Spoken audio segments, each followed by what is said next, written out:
Assalomu alaykum, IDC. Matematika birinchi qism 6-10 mavzu takrorlash testi. Davom etamiz yechimlarini ko'rishda. Birinchi misoldan boshladik. Bismillah. Demak, hisoblashimiz kerak. Mana bunicha -8 chiqadi. -9 ga +1. Uni -2 ga ko'paytirsak, plus bo'lib ketadi, 16 bo'ladi. Mana bunicha -4 chiqadi. Uni -4 ga ko'paytirsak, +16 bo'ladi. Ikkalasini qo'shib yuboradigan bo'lsak, 32 chiqadi. Ajoyib. Ikkinchi misolimiz. Kubning qirralari uzunliklari yig'ini 816 ga teng. Perimetr deb olsak 216 cm. Bizda uni formulasi perimetr barobar 12a edi. 12 ta qirrasi borligi uchun. Ikkalasini tenglab olamiz. Ya'ni 12a ni tenglaymiz 216 ga. Shundan a ni topadigan bo'lsak 18 chiqadi. 18. Endi santimetr.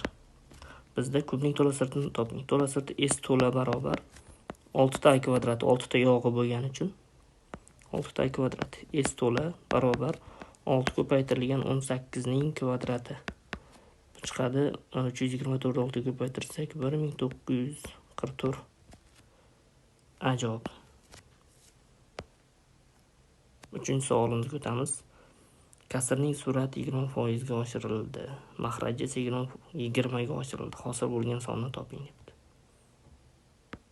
5 uni 20% ga oshirish uchun 1 plus 20% taqsim 100% taqsim 18 ga qo'shib qo'yamiz. Faqat 20 ni 20 ga oshdi deyapti. Marta demagan.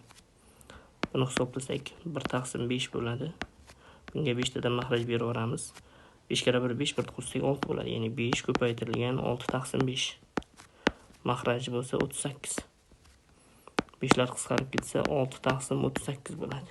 2 ga qisqartirib olsak 3 taqsim 19. D javob. 4-misolimiz. Buni ko'p usul ishlasak bo'ladi. Biz o'zimizda pik formulasidan hisoblaylik. Demak, tashqi tugunlarni sanab olamiz. 1 2 3 4 5 6 7 8 9 10 11 12 ta. Biz tashqi tugunlarni m deb belgilaymiz. U 12 ga teng ekan.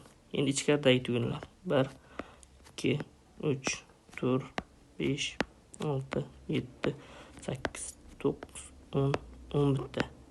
11 ta tugun bor ekan. N deb olsak u 11 ga teng ekan.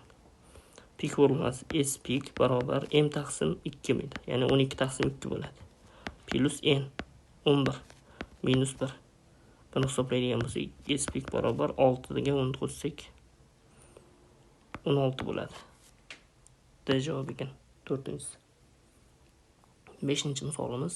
15 ta sigirni bir hafta davomida boqish uchun 294 kilogramm ozuqa kerak bo'ladi. 10 ta sigirni 30 kun davomida boqish uchun necha kilogramm ozuqa kerak bo'ladi?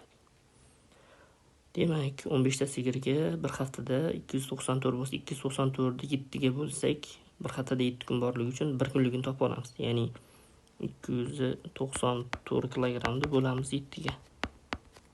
Bunda 42 chiqadi. Bir kunda 42 kilogramm yerkan 15 ta sigir.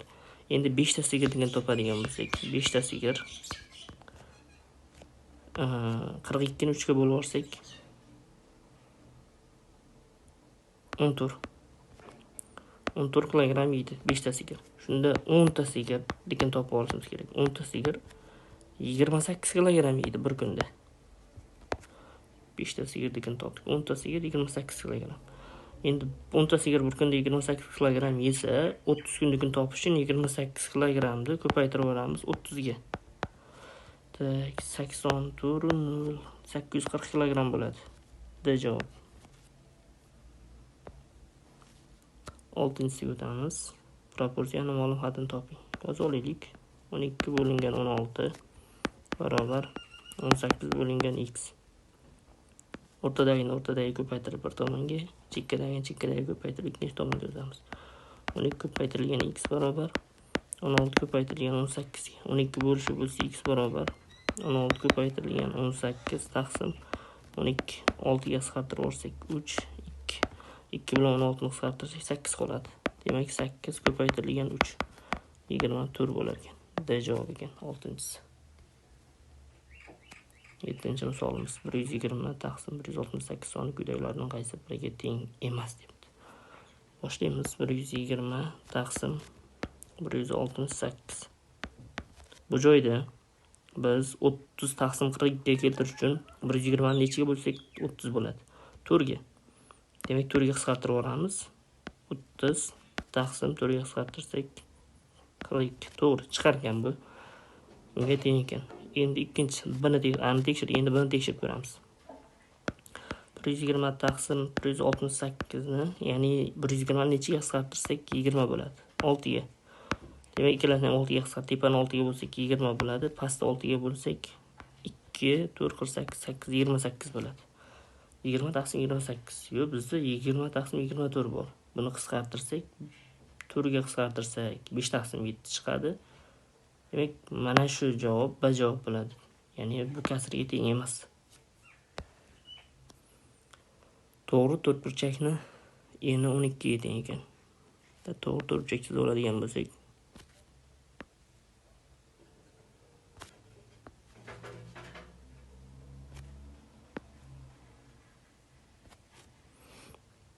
eni 12 ga, bo'yi esa enidan 6 cm uzun debdi.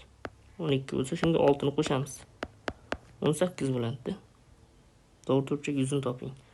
S barobar 12 ni ko'paytiramiz 18 ga. Xo'sh, bu bo'ladi 216 santimetr kvadrat. D javob bo'ladi 8. 9-chi misolimiz shakl perimetrini toping degan.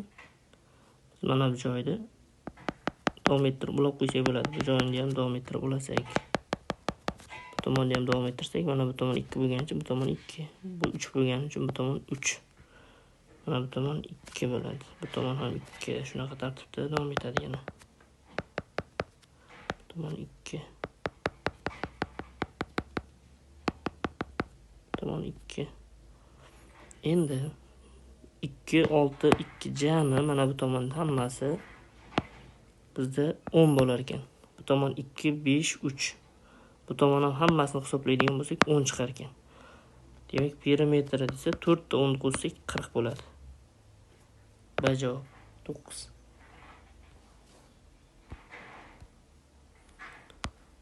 10-chi misolimizni ishlaymiz. Demak, birinchi kasr ishlaydigan bo'lsak, birinchi qavs ishlay oladigan bo'lsak, noto'g'ri kasrga aylantirib chiqamiz. 2 + 6 7 taqsim 2.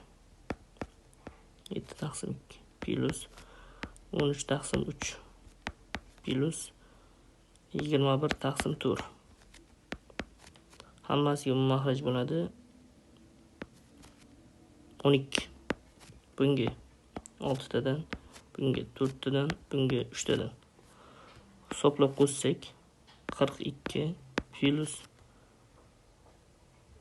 52 plus 63. 157 taqsim 12. Endi ikkinchi qavsni ishlasak 2 kira 4 8, 9 taqsim 4. 17 taqsim 8. 13 taqsim 6. Maxraj 24. Bunga 6 tadan, bunga 3 tadan, bunga 4 tadan. 6 kira 9 54 plus 17 ni shuga ko'paytirsak 51 plus 52 14 4 13 ga ko'paytirsak jami qo'shsak 157 taqsim 24. Tepadagini endi pastdagiga bo'lishimiz kerak. 157 taqsim 12 bo'lingan pastdagi kasr bo'lish kerak. Teskari qilib yozaman. 1dan 24 taqsim 157. 157 lar ketadi. 24 bilan 12 isi 2 qoladi. Javob 2 chiqadi. D javob. Endi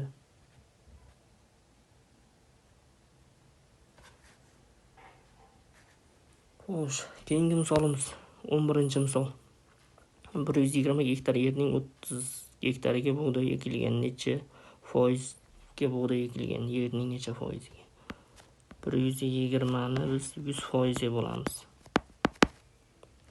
30 gektarni x% deb olamiz. Shuni ishlasak chiqadi. 120 ko'paytirilgan x teng 30 ko'paytirilgan 3000 bo'ladi. X barobar 3000 ni 120 ga bo'lsak bitta nol ketadi. Qisqartirib olsak 50 bo'ladi. 50 da javob bo'lar ekan 11. Yo'q. Hozir. 50 da 300 taqsim 12 bo'ladi. 2 25 chiqar ekan. 25% ga kelgan B javob. 12 1 2 13 mos ravishda shu bo'lgan soha yuzini toping. A1dan A2 gacha 4 ekan. Ya'ni mana bu oraliq 4 ga teng degan. Demak, mana bu joy 2 ga teng. Chunki bundan bungacha ham 4 ga tengda. O'shaning uchun mana bu 2 ga teng bo'ladi. Biz yozib olishimiz kerak. Eng katta doiraning radiusini R1 deymiz. U 4 sm. Yo'q, 8 sm bo'ladi. Eng kattasiniki. R2 deymiz 4 sm. R3 deymiz eng kichkinasini 2 sm. Endi shuni yuzini topamiz. Eng kattani S1 desak, pi ko'paytirilgan R kvadrat 8 ni kvadrati 64 bo'ladi. Ikkinchisi S2 desak, pi ko'paytirilgan 4 ni kvadrat 16. S3 deymiz, pi ko'paytirilgan 2 ni kvadrat 4. Eng katta yuzadan o'rtada oq doira yuzi turibdi. Bizda o'shani ayirib eng kichkinani qo'shib qo'ysak, bu sohani yuzi kelib chiqadi. Ya'ni 64 pi dan ayiramiz 16 pi ni, unga qo'shamiz 4 pi. Hisoblaydigan bo'lsak 52 pi chiqadi. D javob. 13-misolimiz. A ni yozib olamiz. 3 taqsim 5 bu 0.6 degan.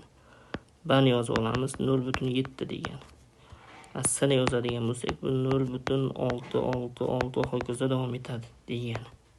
Eng kattasi bizda B bo'ladi. Undan kichikrog'i C bo'ladi, undan kichigi A bo'ladi. O'sish tartibida yozsak ana shunaqa tartibda bo'ladi. Bu bizda B javobga to'g'ri keladi. 13. 14-misolimizni ishlaymiz. 14 shu joyda o'zida boshlasak, ikkalasida ham 0.7 bir xil 0.7 ni havz tashqarisiga chiqarib olamiz. Havz ichida bizda 5 taqsim 3 plus 9 taqsim 5 qoladi. Taqsim maxraj 13 taqsim 10 ko'paytirilgan 14 taqsim 9.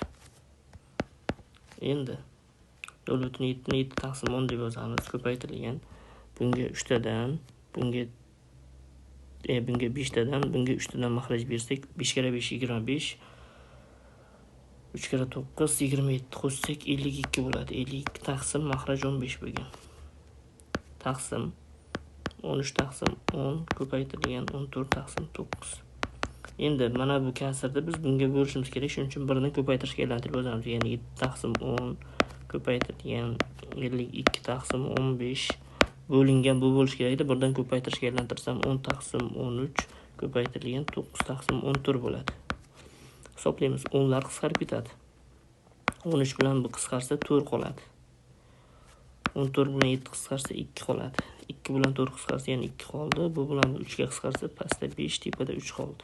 2 kere 3 6 taqsim 5 bo'ladi. A javob. Hisoblang debdi. Butun va kasr qismli sonlar. -2.7 butun qismda bo'lsa, biz -3 olardik. Ya'ni bundan kichkina butun sonda olardik. Kasr qism -1.6. Endi 1.6 ga nechini qo'shsak butun son bo'ladi? 0.4. Demak, musbat bo'lardi. Har doim 0.4. O'rtasi plus. Hisoblasak -2.6 chiqadi. B javob. D javob ham shunaqa ekan. Ikkalasi bir xil, farq yo'q. Bir xil javob ekan. 16-misolimiz. Ishning 2 taqsim 5 qismi birinchi kuni 25% ikkinchi kuni bajarildi. Ishning qanday qismi bajarilmay qoldi? Demak, biz ishni A deb belgilab olaylik. Shuning 2 taqsim 5 qismi birinchi kuni bajarildi. Ikkinchi kuni o'shani 25%, ya'ni 25% ga ko'paytirib 100% ga bo'lamiz. Bunda bizda qisqartirib olsak 1 taqsim 4 bo'ladi, ya'ni a taqsim 4 chiqadi. Ikkalasini qo'shamiz. 2a taqsim 5 ga qo'shib olamiz a taqsim 4 ni. Maxraj 20 bo'ladi. Bunga 4 tadan, bunga 5 tadan maxraj beramiz. 8 13 a bo'ladi. 2 kunda bajarilgan ish. Jami ishda a deb belgilasak, undan ayirib olamiz 13 a taqsim 20 ni. Bunga 20 tadan maxraj bersak 7 a taqsim 20 bo'ladi. Qanday qism bajarilmay qo'ygan desa 7 taqsim 20 qismida javob. Biz 17-misolimizni ishlashda davom etamiz.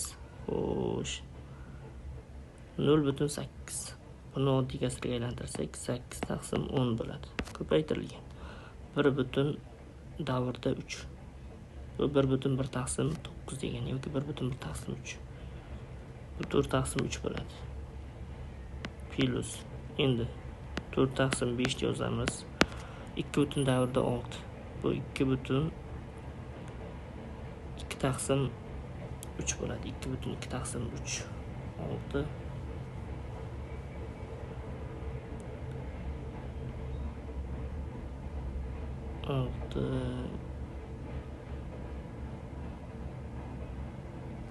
8 taqsim 3 bo'ladi bu. Mana bu kasr ishlasak, davriy kasrda. Xo'sh, maxrajini yozib olamiz. Maxrajda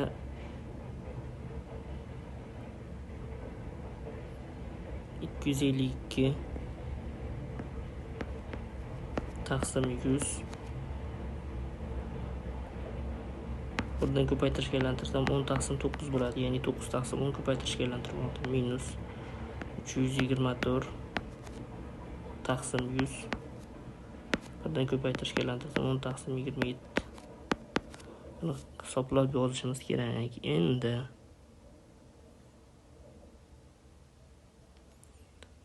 biz mana buni qisqartirib olsak, bu 4 taqsim 5 bo'ladi. Ikkalasidan ham 4 taqsim 5 ni qavs tashqarisiga chiqarib olamiz. Qavs ichida qoladi 4 taqsim 3 plus 4 8 taqsim 3. Tak, maxrajida. Xo'sh. Bilan bu qisqarsa 10 qoladi. 252 bilan 9 ni qisqartirib olsak 28 qoldi. 10 bilan ketsa 100 ketsa 10 qoladi. Bu ikkalasini 9 ga qisqartirib olsak bo'ladimi? 27 ga qisqaradi. 27 ga qisqartirsak pastda 1 qoladi. Tepada 1 2 qoladi tepada. Demak, bizda qolgan narsalar 28 taqsim 10 minus 12 taqsim 10 qoldi. Tepa 4 taqsim 5 qavs ichida, qavs ichini qo'shib olsak 12 taqsim 3 bo'ladi. Taqsim maxraji bir xil bo'lgani uchun ayirib olsak 14 taqsim 16 taqsim 10 bo'ladi. Qisqaradigan qisqartiramiz. Bu ikkalasini qisqartirib olsak, bu ikkalasini o'rtasida ko'paytirish bo'lgani uchun buni qisqartirsak 4 qoladi. 4 kira 4 16 taqsim 5. Buni qisqartirsak bu 16 taqsim 10 edi. Javob 2 chiqargan bularni qisqartirib olsak. 2 emas. 4 16 taqsim 5 16 taqsim 10. 2 qolar ekan C javob. Keyingi misolimizga o'tamiz. 18-misol. 0.1 0.2 9.9 sonida virguldan keyin nechta raqam borligini aniqlang. Demak, 0.1 dan 1 gacha bo'lgan sonlar ichida 10 ta bor. Ya'ni har bitta 1 dan 2 gacha yo 0 dan 1 gacha bo'lgan sonlar ichida 10 tadan bo'ladi. Chunki oxirida, misol uchun biz bu joyda 0.1 0.2 va hokazo yozsak, oxirida 0.9 keyin 1 yozganimizda 1 0 bo'ladi. Mana shu ham hisobga kiradida 10 ta bo'ladi. Demak, 1dan 9gacha jami 90 ta. 1dan 9gacha bo'lsa jami 90 ta, 9 da ham 0 bor. 90 ta. Endi 9dan 9.9gacha bo'lsa, bizda yana 9 ta bor. Jami 99 ta bo'ladi shunda, virguldan keyin. B javob. 19-misol. 120 ning 30% 50 ning 2/5 qismidan qanchaga katta?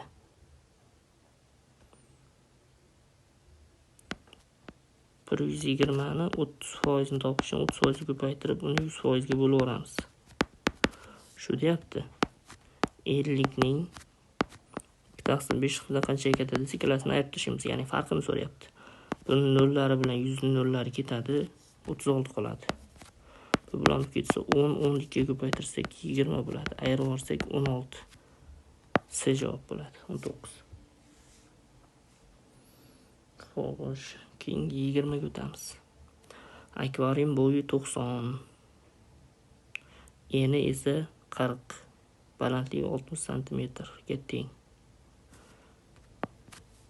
Akvarium to'lishiga 10 cm qolguncha suv solindi. Unda necha litr suv solingan debdi. Balandligi 60 bo'lsa, 10 cm qolsa 50 bo'ladi-da. Biz demak A deymiz 90, B deymiz 40, C balandlik desak, uni 60 edi, lekin 10 cm kam qo'yilsa 50 cm suv quyilgan bo'ladi. Qancha suv quyilgan desa, hajmini topamiz. Uchalasini ko'paytiramiz. V barobar A ko'paytirilgan B ko'paytirilgan C ga qo'yamiz. Ya'ni 90 ko'paytirilgan 40 ko'paytirilgan 50. Buni hammasini biz ko'paytira oladigan bo'lsak, 80 ta yana 3 ta 0. 180 ming bo'ldi. Endi bizda santimetr kubda chiqdi, hamma santimetr bo'lgani uchun. Endi desimetr kubga aylantirsak, litrga aylantirgan bo'lamiz. Santimetr desimetrga aylantirish uchun 10 ga bo'lardik. Endi santimetr kubni desimetr kubga aylantirish uchun 10 ning kubiga, ya'ni 1000 ga bo'lib o'ramiz. 180 mingni bo'lamiz 1000 ga.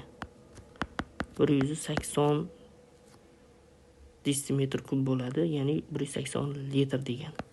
Bizda D javobga to'g'ri keladi. 21-misolimiz. Ikkita shahar orasidagi masofa 360 km.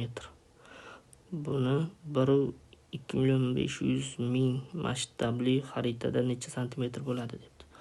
Demak, 360 kilometrni metrga aylantirsak, yana 1000 ga ko'paytiramiz. Yana santimetrga aylantirish uchun yana 100 ga ko'paytiramiz. Ikkita nol qo'shiladi. Endi shuni bizga berilgan masshtabga bo'lamiz, ya'ni 2.500.000 ga bo'lib o'ramiz. Yana bitta nol bor. 5 ta nol bor. Tepadagi 5 ta nol bilan pastdagi 5 ta nolni qisqartirsak 360 taqsim 25 bo'ladi. Buni bo'lib o'radigan bo'lsak 1 tur virgul tur 14.4 santimetr bo'ladi. D javob. Keyingi misolimizga o'tamiz. 22-misol.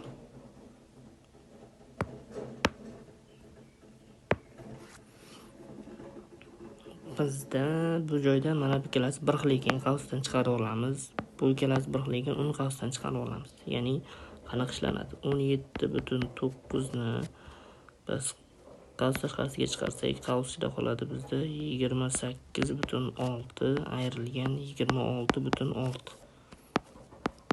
Ikkinchisidan 32.1 ni chiqarib olsak, qavs ichida qoladi 48.7 ayrilgan 46.7.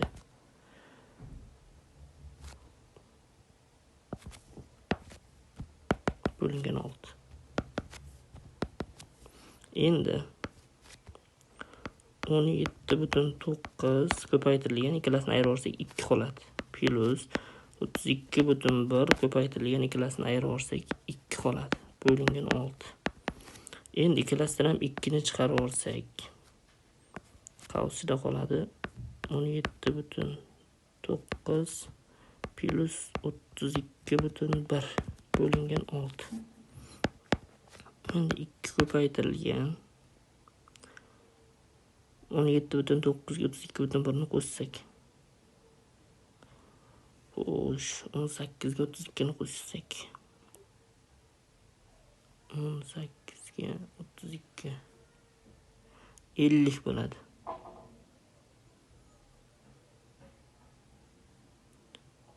Xo'sh, 50 chiqadi. Buni 6 ga bo'lamiz. Ya'ni bu 20 ga bo'lar ekanmiz. Uzr, mana bu yerda 6 yozib ketman. 20 bo'lar ekan. 20 bo'ladi. Shunda 100 ni biz 20 ga bo'lishimiz kerak bo'ladi. Bu 5 chiqadi. C javob. 22-javob. Chizmaga ko'ra tengsizlikni aniqlang. Noto'g'ri tengsizlikni aniqlang debdi. Mana bu -2 bilan -1 oralig'i bo'lgani uchun buni taqriban -0,5lar deb olaylik. Buni -0,3lar deb olaylik sana. Buni 0,5 deb olaylik. Endi A plus C kichkina 0 dan. A ham C ham ikkalasi ham minus bo'lgani uchun uni qo'shsak ham minus chiqadi. Birinchisi to'g'ri. Keyingisi B A ni C ga ko'paytirsak, minusga ko'paytirsak plus bo'ladi. Ikkalasi ham son bo'lganligi uchun 0 dan katta bo'ladi. Bu ham to'g'ri. Uchinchisi A dan kattasi, C dan katta B. Ketma-ketlikda bu tomonga qarab o'sadi. O'shaning uchun bu ham to'g'ri. Oxirgisi C ni B ga ko'paytirsak 0 dan katta. C manfiy, B musbat. Manfiyni musbatga ko'paytirsak manfiy chiqadi. Bu 0 dan katta bo'la olmaydi. Demak, D javob bo'lar ekan. 24-misolimiz. Korxonada mahsulot ishlab chiqarish birinchi yili 15%, ikkinchi yil 20% ga oshdi. Mahsulot ishlab chiqarish 2 yil davomida necha foizga oshdi? Birinchi mahsulotni biz X deb olsak, o'shani 20% ga oshgan, 15% ga oshganini ko'ramiz. 1 plus 15% taqsim 100%. Demak, X ko'paytirilgan qisqartirsak 5 ga 3 taqsim 20. Bunga 20 dan mahraj berib olsak 23 taqsim 20 bo'ladi birinchi yil. Endi ikkinchi yil xuddi shu 23 taqsim 20 yana 20% ga oshdi. 1 plus 20% taqsim 100%. Shunda X ko'paytirilgan 23 taqsim 20 ko'paytirilgan qisqartirib olsak 1 taqsim 5. 5 dan mahraj beramiz 6 bo'ladi. 6 taqsim 5 bo'ladi. Endi buni biz ko'paytirib oladigan bo'lsa, X ko'paytirilgan 23 ni 6 ga ko'paytirsak 18 birodilda. 138. 138 taqsim 100 bo'ladi. Foizni topish uchun buni 100% ga ko'paytirib olamiz. 38%, ya'ni X ko'paytirilgan 138. 100% ni qanchaga orttirsa 38% ga ortib, 38% ga oshgan bo'ladi deb javob. 25-misolimiz. Quyidagi rasmda ABC to'g'ri burchakli 3 burchak va bu burchakni ko'chirishdan hosil qilingan A1, B1, C1 3 burchak berilgan. Rasmda berilgan ma'lumotlar asosida bo'yalgan shaklning yuzini toping debdi. Xo'sh. Bizda jam 12 ga teng, bu joy 5 ga teng bo'lsa, mana bu joy 7 ga teng bo'ladi. 12 bo'lish uchun. Endi xo'sh, bo'yalgan soha yuzi mana bundan chiziq o'tkazib olsak, balandlik deymiz. Mana 7 ga teng bo'lsa, bu joy 5 ga teng bo'ladi. Mana bu joy 5 ga teng. Bu 2 ga teng. Endi bu 7 ni 2 ga ko'paytirsak 14, mana buni yuzi 14 ga teng bo'ladi. 2 ni mana bu to'g'ri burchakli 3 burchak bo'lib qoldi. 2 ni 5 ga ko'paytirib 2 ga bo'lamiz. S 3 burchakli yuzini topmoqchi bo'lsak, 2 ko'paytirilgan 5 taqsim 2 bo'ladi. 2 lar qisqarib ketsa 5 chiqadi. Demak, mana buni 3 burchakli yuzi 5 ga teng. 4 burchakli yuzi 14 plus 5 bo'ldi. Bu 19 ga teng bo'ladi. D javob 25. Demak, 26-misolimizda qavs ichini yozib oladigan bo'lsak, 4 bo'lingan 5 taqsim 6 yozamiz. Minus 4 taqsim 5 bo'lingan 6 yozamiz.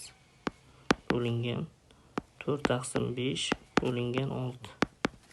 Endi hisoblaydigan bo'lsak, 4 ko'paytirilgan 6 taqsim 5 minus 4 taqsim 5 ko'paytirilgan 1 taqsim 6. Shuni bo'lish, buni ko'paytirishga aylantirsak 5 taqsim 4, buni ham ko'paytirishga aylantirsak 1 taqsim 6. Endi hisoblaymiz. 24 taqsim 5 bo'ladi birinchi kasr minus ikkinchi kasr 4 taqsim 30 bo'ladi. Ko'paytirilgan 5 taqsim 24 bo'ladi. Bunga 6 tadan makhraj berib olsak, bunga bittadan beramiz. 24 ni 6 ga ko'paytirsak 144 minus 4 taqsim 30 ko'paytirilgan 5 taqsim 24. 140 taqsim 30 ko'paytirilgan 5 taqsim 24. Buni 0 bilan 0 ketadi. 14 ni 24 2 ga qisqartirsak 7 12 qoladi. Hisoblab yozadigan bo'lsak 35 36 bo'ladi. 35 taqsim 36. C javob bo'lar ekan 26. 27-misolimiz. Rasmda 4 ta turli tomonli ABCD va D kvadratlar tasvirlangan. Rasmda 4 ta turli tomonli ABC va D kvadrat, hammasi kvadrat ekan. A va C kvadratlarning perimetri mos ravishda 52 cm 12 cm. A va C kvadratlarning perimetri, demak A ning perimetri B A deymiz 52 ga teng ekan. Demak A ni tomonini biz A deb belgilab olamiz. 4 ga bo'lamiz 52 ni 13 bo'ladi. C niki B C deymiz 12 ga teng ekan. Demak bizda C deb olamiz, kichkinasi C ni o'zi 3 bo'ladi. Demak kattani tomoni A ni tomoni 13 ga, C ni tomoni bizda 3 ga teng ekan. Bu tomoni 3 ga teng. B va D kvadratlar yuzlari yig'indisini toping. B bilan D ni yuzini topishimiz kerak ekan. Xo'sh, davom etamiz. Bizda D nikini D deb belgilab olaylik. B nikini B deb belgilab olaylik. B deb tomonini B nikini B deb belgilab oldik. Endi bizga kerak bo'ladigan narsalar. B plus D bo'lsa bu 13 ga teng bo'ladi. B plus D 13 ga teng. Endi 3 plus D bo'lsa B ga teng. Endi B ni joyiga 3 plus D ni qo'yib topolsak bo'ladi. Ya'ni mana bu 3 bilan D ni qo'shsak B ni tomoniga teng bo'ladi. Shunda tepadagi B ni joyiga 3 plus D qo'ysak 3 plus 2D bo'ladi. Bu teng 13 ga. Shundan D ni topsak 5 ga teng bo'ladi. D 5 ga teng ekan. 13 dan D 5 ga teng bo'lsa B 8 ga tengligi kelib chiqadi. B barobar 8. Bizda aytgan B va D ni kvadratlar yuzini toping. Demak 5 ni 5 ga ko'paytirsak 25 bo'ladi. Mana buni yuzi 25. 8 8 ga ko'paytirsak 64 bo'ladi. B ni yuzi 64. Ikkalasini qo'shamiz. Demak 64 plus 25 89. B javob ekan 27. 28-misolimizda tepasini yozib chiqadigan bo'lsak 2 ni kvadrati 4 taqsim 1 ko'paytirilgan 3 plus 4 kvadrati 16 taqsim 3 ko'paytirilgan 5 plus keyingisi 36 taqsim 5 ko'paytirilgan 7 plus va hokazo plus 400 bo'ladi. 400 taqsim 19 ko'paytirilgan 21. Ya'ni surati jufsollar kvadrati mahraji taqsimlar ko'paytmasi ekan. Endi biz buni yozib olishimiz kerak bo'ladi. Buni har bittasini alohida mahraj yozamiz. Ya'ni 4 yozamiz, mahrajiga 1. Minus yana 4 yozamiz, mahrajiga 3. Xuddi mana birinchisiga buni, ikkinchisiga buni yozib ketyapmiz mahrajiga. Endi mana buni o'zini hisoblaydigan bo'lsak, bunga 3 tadan, bunga bittadan mahraj bersak 12 minus 4 bo'ladi. Ya'ni bunga 3 tadan berib mahraj berib hisoblasak 12 bo'ladi. 4 dan 8 taqsim 3 bo'ladi. Bizda 4 taqsim 3 bo'lish kerak. O'shaning uchun buni 1 taqsim 2 ga ko'paytirib olsak to'g'ri javob chiqadi. Hozir biz mana bu joyda buni o'chirib turamiz.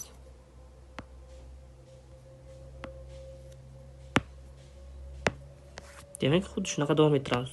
Plus yana 1 taqsim 2 ko'paytirilgan, keyingisini ham yozsak 16 taqsim 3 ayrilgan 16 taqsim 5. Plus keyingisini yozadigan bo'lsak, yana 1 taqsim 2si bor. 1 taqsim 2 ko'paytirilgan qavs ichida 36 taqsim 5 ayrilgan 36 taqsim 7 plus va hokazo plus 1 taqsim 2 qavs ichida 400 taqsim 19 ayrilgan 400 taqsim 21. Hammasidan 1 taqsim 2 bor, chiqarib olamiz. Qavs ichida qoladi 4 minus 4 taqsim 3 plus 16 taqsim 3 minus 16 taqsim 5 minus 36 taqsim 5 minus 36 taqsim 7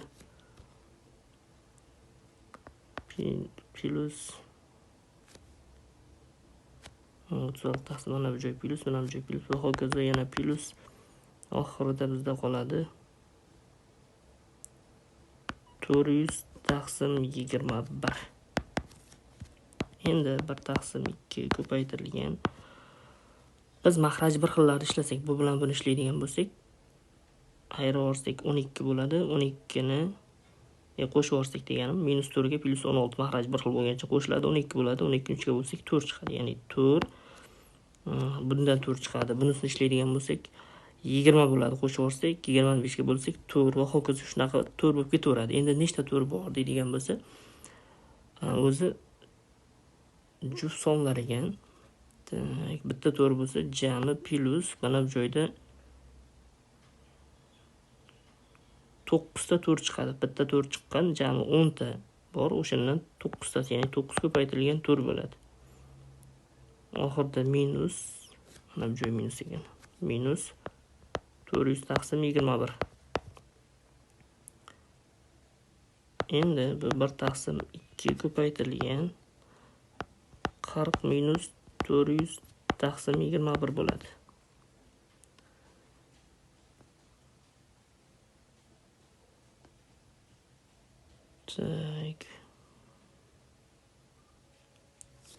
Tepadan 40 chiqarib olsak 1 taqsim 2 ko'paytirilgan 40 qavs ichida 1 minus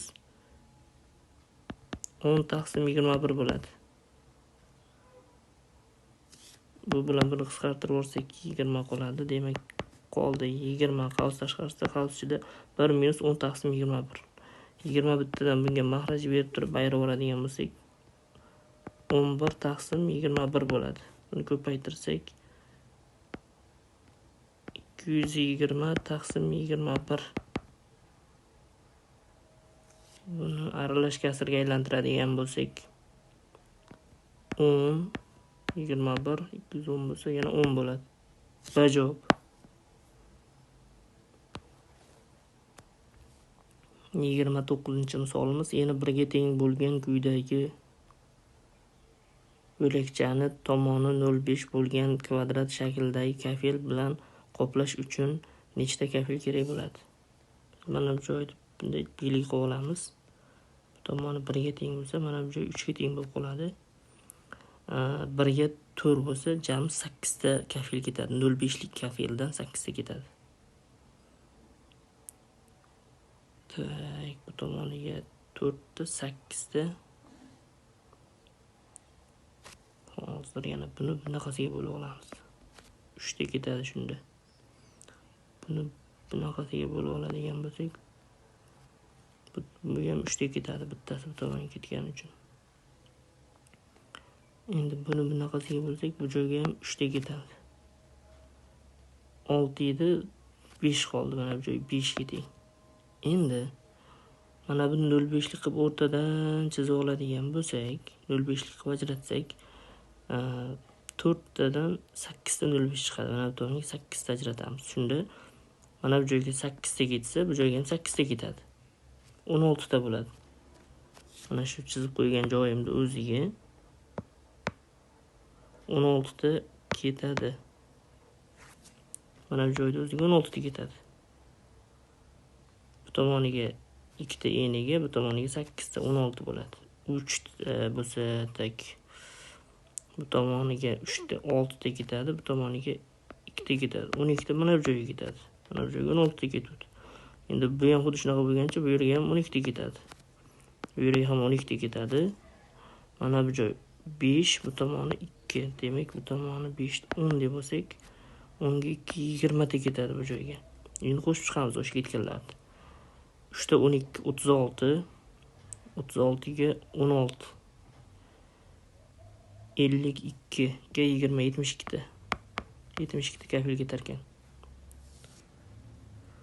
Xo'sh, C javob. 30-misolimizni ko'ramiz. Sotuvchi 1 kilogramm mahsulotni 10,000 so'mga sotsa, 20% foyda qiladi. Agar u 10,000 so'mga 800 gramm mahsulot sotsa, necha foiz foyda qiladi debdi. Demak, mahsulotni biz x deb olaylik. Uni 120% qilsak, 100% bo'lsa, 20% foyda qiladi 120 qilsak. 120 taqsim 100%. Shuni 10,000 ga sotgan. 10,000 ga sotdi. Endi shundan mahsulotni biz topib oladigan bo'lsak, bu bilan buni qisqartirsak 20 ga 6 taqsim 5 bo'ladi. 5 ni ko'paytirsak 10,000 ga 50,000 bo'ladi. Taqsim 6. 2 ga qisqartirib olsak 25,000 taqsim 3 bo'ladi. Endi bu 1 kilogramm mahsulotni o'zi shuni 800 grammga topamiz. 800 gramm degani bizda 0,8 kilogramm degani. Shuni 0,8 ga ko'paytiramiz. Demak, 8 taqsim 10 bo'ladi 0,8. Uni 25,000 taqsim 3 ga ko'paytirib olsak, bu bilan bu ketadi-da 20,000 taqsim 3 bo'ladi. Endi bizda 10,000 dan ayiraveramiz 20,000 taqsim 3 ni. Bunga 3 tadan mahraj berib ishlaydigan bo'lsak, yana 10,000 taqsim 3 bo'ladi bizda. Endi 10,000 taqsim 3 topdik. Biz 800 grammdagini hozirgi topganimizga bo'lib o'ramiz. Ya'ni 20,000 taqsim 3 ni bo'lib o'ramiz. 10,000 taqsim 3 ga bo'lishlaydigan bo'lsak, bular qisqarib ketadi. Teskarisini bo'lar ekanmiz. Mana shu joyda sal xato ketibdi. Pastdagini, ya'ni 10,000 taqsim 3 ni bo'lib o'ramiz 20,000 taqsim 3 ga. Bular bu qisqarib ketadi. Bular ham qisqarib ketadigan bo'lsa 1 taqsim 2 bo'ladi. Endi buni foizini topish uchun 100% ga ko'paytiramiz. Bu bilan bu qisqarib ketsa bizda 50% kelib chiqadi. Ajoyib.